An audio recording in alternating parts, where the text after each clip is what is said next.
नमस्कार दोस्तों, संत कबीर दास जी की दोहे जो आपकी जिंदगी को बदल देंगे। आप इस वीडियो को अंत तक देखने के लिए आप हमारे YouTube चैनल रहस्यमयी दुनिया को सब्सक्राइब करना ना भूलें। संत कबीर दास कहते हैं, धीरे धीरे रे मना धीरे सब कुछ होए, माली सींचे 100 घड़ा ऋतु आए फल होए। इस दोहे का अर्थ है, कबीर दास जी कहते हैं कि हमेशा धैर्य से काम लेना चाहिए। अगर माली एक दिन में 100 घड़े भी सींच लेगा तो भी फल ऋतु आने पर ही लगेगा। जिन खोजा तिन पाइया गहरे पैठ, मैं बापुरा बुढ़न डरा रहा किनारे बैठ। इस दोहे का अर्थ है, जो जितनी मेहनत करता है उसे उसका उतना फल अवश्य मिलता है। गोताखोर गहरे पानी में जाता है तो कुछ लेकर ही आता है, लेकिन जो डूबने के डर से किनारे पर ही बैठे रह जाते हैं वे कुछ नहीं कर पाते हैं। कबीर दास का तीसरा दोहा यह है,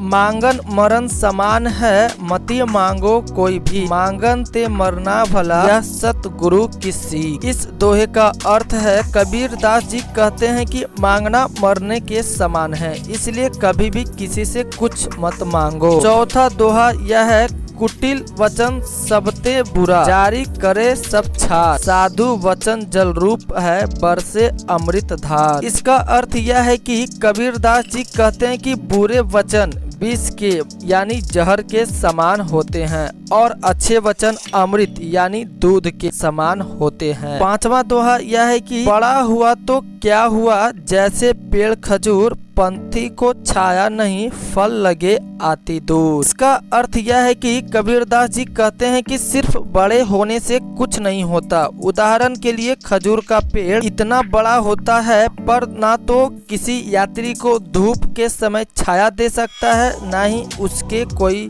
फल आसानी से तोड़ के अपने लिए भूख मिटा सकता है। छठा दोहा यह है, माटी कहे कुम्हार से, तू क्या रौंदे मुँह, एक दिन ऐसा आएगा मैं रोटूंगी तो। यानी इसका अर्थ कहते हैं कबीर दास जी की मिट्टी कुम्हार से कहती है कि आज तो तू मुझे पैरों के नीचे रौंद रहा है, पर एक दिन ऐसा आएगा जब तू मेरे नीचे होगा और मैं तेरे ऊपर होऊंगी। अर्थात मृत्यु के बाद सब मिट्टी के नीचे ही होते हैं।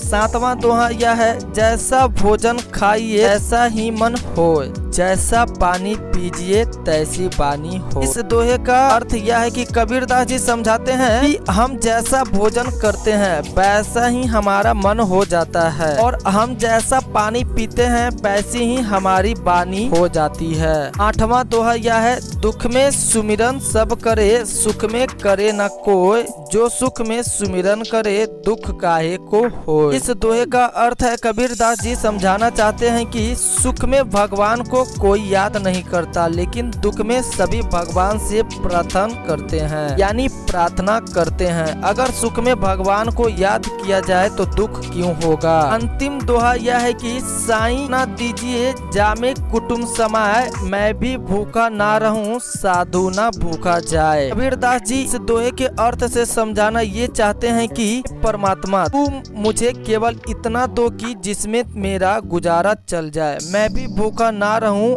और अतिथि यानी मेहमान भी भूखे वापस ना जाएं। संत कबीर दास की वाणी आपको यह कैसी लगी कमेंट कर जरूर बताएं। लाइक करें, कमेंट करें, अपने दोस्तों के पास शेयर करना ना भूलें। और ऐसी वीडियो को देखने के लिए आप हमारे YouTube चैनल रहस्यमयी दुनिया को सब्सक्राइब करना ना भूलें। देखते रहिए, जानते रहिए। धन्यवाद। जय हिंद, जय भारत।